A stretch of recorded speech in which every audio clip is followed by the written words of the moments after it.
Greetings, fellow action figure connoisseurs, and welcome to another episode of Digital Caveman Presents Surprise Thursday. I, as always, am your host, the Digital Caveman, and today I will be presenting you with the Four Horsemen's Mythic Legions Phlogeus. Let's get into it!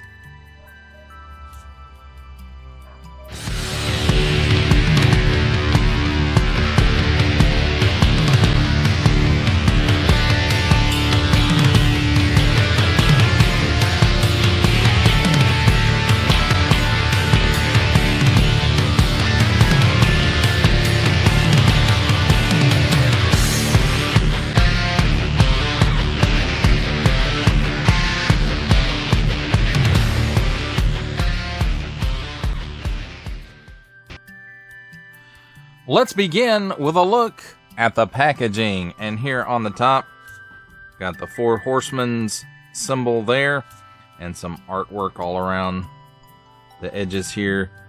Part of a window on the top that goes around to the front, lets some light in from the top. On the front, again, it's framed in some artwork that runs down from the top flap. Nice big window showcasing the figure. And I can't really see any accessories in there, so I guess it's not showcasing accessories. But here we have the Mythic Legions logo. On the bottom, we have small print, fine print, legalese print, that kind of stuff. Over here, made in China print. Warning, don't stick things in your pie hole that do not belong there. Don't give it to babies. To see the entire collection, please visit mythiclegions.com. And we also have some other sites, mythiclegions.com, sourcehorseman.com, and storehorseman.com, and a barcode, and the Four Horsemen Mythic Legions logo, I'm guessing. I see this all over Mythic Legions, but nothing that ever... But it looks like their logo, just a bit more stylized. So... on this side, here we've got Four Horsemen.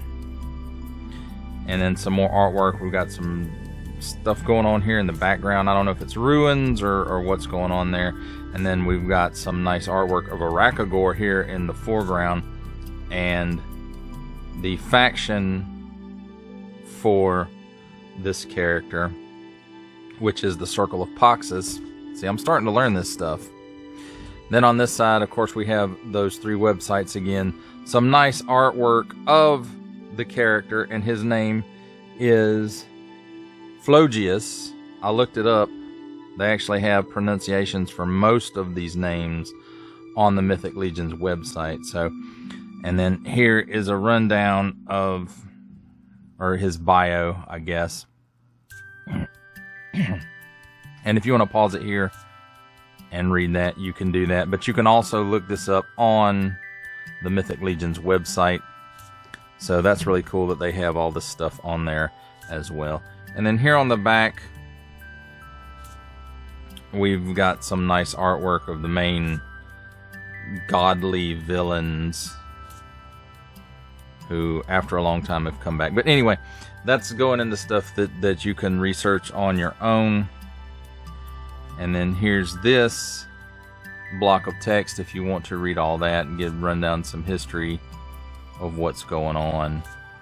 And you can pause it here and read that to your heart's content. I'm not going to read it to you because, you know, you can read. I know you can do it. And then here's some small fine legalese print as well. Now that, my friends, does it for a look at the packaging. But I will say this, something else I wanted to mention while we were talking about the packaging is I ordered this off of Amazon from Galaxy Toy LLC. And something that they did was they put a sticky note on the figure, a handwritten note, and here it is. I'm just covering my name up because you all know me as Digital Caveman. And it said, "Thank you, my name. Enjoy the figure. Be well, Greg." So a very nice personal touch there, and something that I do appreciate. So there we have it, my friends. That is a look at the packaging. Let's take a look at the figure, and, well, no accessories. He is kind of an accessory, though, isn't he? But let's take a look at Phlogeus. And you can see, you know, the bridle is a separate piece. I'm not sure if it unpins from here or not. I'm not really going to try it. But you can notice he matches up with Phlogeus. He's got like these bug legs on the sides of the bridle here. And just look at all that pus, fill, and decay on those paint apps and the sculpt. I mean, wow. It's just... And I know that most of this is mainly, you know, just the main horse body that they've used. But, you know, they've, you know, either sculpted a brand new or retooled an existing head for this one. And it's just... it's cool and disgusting at the same time. And he's got all these nice little paint apps in here on the head. And I'm sure there's some kind of wash going on in here. Then you get to his really flat mane. And you've got paint and you've got a wash going on in there. And it lends it to that creepy, decaying vibe, and the same treatment for the tail as went for the mane. And so you got these two armor pieces, and I'm not sure if they're new pieces or if they are reused from some existing horse figure. The saddle, of course, is reuse, and it's got all the nice little paint details and sculpted details that, you know, the previous saddles had. This actually pins in here, but there's another hole, so if the figure has a bit longer legs, you can change the stirrup down to this lower hole so he's not riding so high. And then look at all that. That's all paint wash right there. And then down here into the disgusting part of his leg, and it's just, you know, definitely matches up with Phlogeus. And we've got some wash going on this furry piece under the strap. You know, it's to keep the saddle from rubbing the horse. But then, you know, what's one more blister for this guy? And it just looks phenomenal.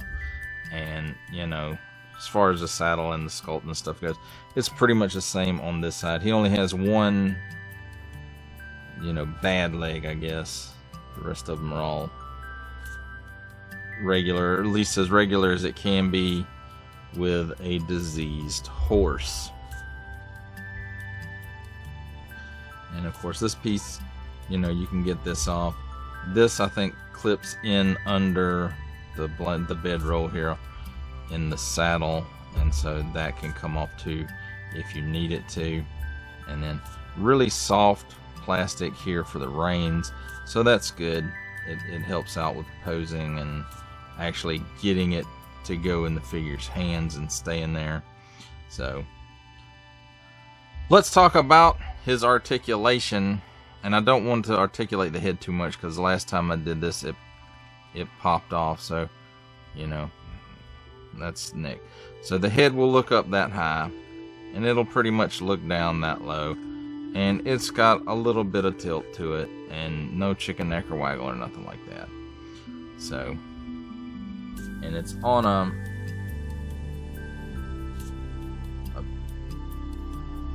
a hinge and pin system, and then the head goes on to the pin. And look at that, just gross. And you see his teeth showing through there.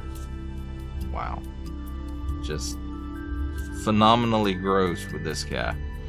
So as far as the neck joint goes, it's right in here under this armor piece. He can lift his head up that high at the neck, and it can go down that low. So that's pretty cool. And then it twists a little bit, and you know, that's about all you get out of that. There goes the reins trying to get down in there. No, no, no. So then we've got the rear leg. Now with the armor piece, it's going to hinder it some. And I will start with the tail. And I will go ahead and tell you, this does hinder the movement of the tail some. In fact, to the point where I've popped it out several times just to see how far I could get it to go. But with this armor piece on, the tail can raise up about that high. And it hangs down naturally like that. And if you're really careful with it, you can get it to spin 360 degrees maybe without popping out because of that armor piece. So now the leg at the, I guess the hip, it'll go forward that far, and with this armor on it, it'll go back that far. There goes the tail because I moved the armor. So we'll just leave it off for now. And then it's got some, you know, it'll swing out a little bit there. Got a hinge and a pin here at this first joint, and if I can get a hold of it, so it looks like it goes forward about that far and back about that far, and it does also twist, and it will get a full 360 degree rotation there. Oh look, there's some wash back here as well. Then we've got this hinge here, and I'll go ahead and tell you, I'm getting a lot of paint flaking when I'm breaking these hinges loose. I did when I broke them loose, and I'm still getting it a little bit. So but it goes, that's as far back as it goes because of this sculpted piece here. It does rotate 360 degrees, and let's see, it bends, we'll call that 90 degrees ish. And then you've got this one down here at the ankle. It will go back that far.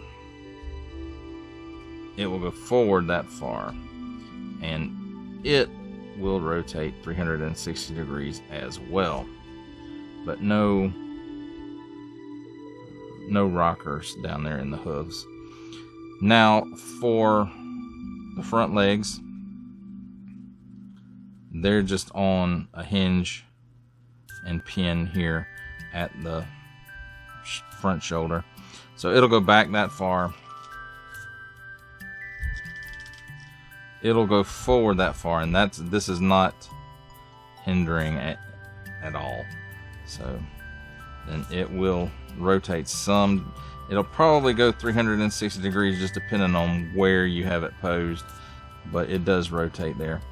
At this first hinge here, this molded piece on the lower part kind of hinders the forward movement, which it's supposed to do.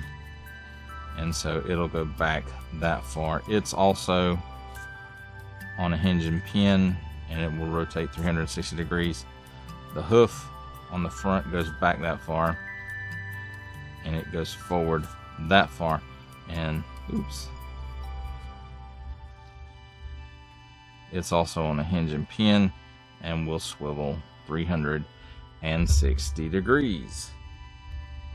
So that's pretty cool. I really like these horses. I think they have a lot of articulation for a horse,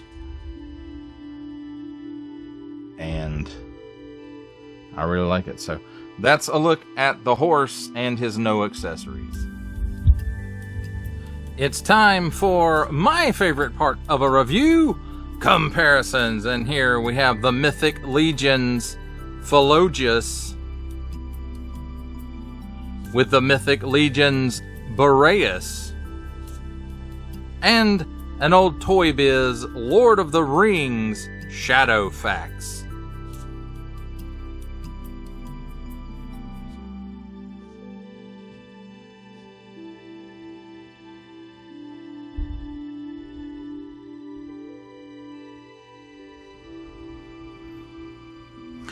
For our final set of comparisons, all the way in the back there, we have the Mythic Legions Phlogeus. I think I pronounced that right. And then on the front row, we have, from the Marvel Legends series, making his cameo appearance, Stan the Man Lee. From G.I. Joe Classified series, the Hasbro Pulse exclusive Regal variant Cobra Commander. From Star Wars The Black series, the Archive Edition 501st Legion Clone Trooper. And for a 7-inch scale comparison from the Masters of the Universe Masterverse line, the 40th Anniversary He-Man.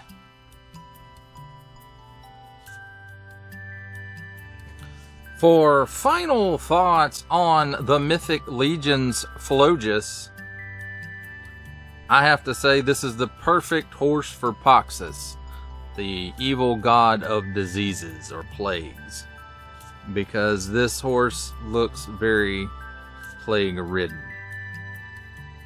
From the colors of its mane and the washes on it to the sculpted bits that are pus-filled and rotten away on the head and on the one foreleg and like the missing piece of hoof. Just very, very diseasey looking. And the wash on the horse just adds to, like, these boils have busted in places, and it's just not a horse you would want, unless of course you're the plague god or disease god or boil god.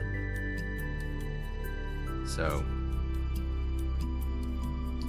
there is that. Now I will say, if there's one negative, this guy, the tail doesn't articulate very well with that armor piece on it. But other than, well, and the head, the range of motion on the head articulation is not quite what I would like. It's the range of motion is lacking a little bit. So, you know, those are a couple of negatives about this piece. Other than that, it's sculpted beautifully. The deco on it is awesome. And I guess the only other thing that I would have to say about this one is, when I was articulating the leg joints, there was a lot of paint chipping, and not necessarily, you know, off the places that they needed to be, but there was paint flaking, like where they had sprayed over the joints maybe with some paint, and when I was breaking all that stuff loose, there was a lot of flakes when articulating those leg joints. So just something to really be aware of. I didn't run into that problem with Boreas, so maybe this guy has more paint than Boreas does. That would be my guess. Either that or they just got sloppy at the factory. I don't know. But overall, you know, if you got Poxus, you probably need this dude for him to ride into places just to scare the crap out of people before he gives them diseases and plagues. Well, that does it for the review. I hope you enjoyed it. I enjoyed making it. Only support from viewers like you make this programming possible. Each view does count, and I do appreciate each and every single view that I receive. Thank you, and thank you so very, very much for supporting this channel through viewing. If you are interested in supporting my channel further, I'm now offering memberships at various tiers. Click the join button on my YouTube page, or check this video's description for the link and see if any membership offers are right for you, but only if you are in a position to do so. Comment below, like, share, subscribe if you would like to see more content, or just to help the channel grow, or both. That's even better. And don't forget to ding that bell so that in the future you will be notified as my new content becomes available. That's a wrap, folks. I'll see you next time.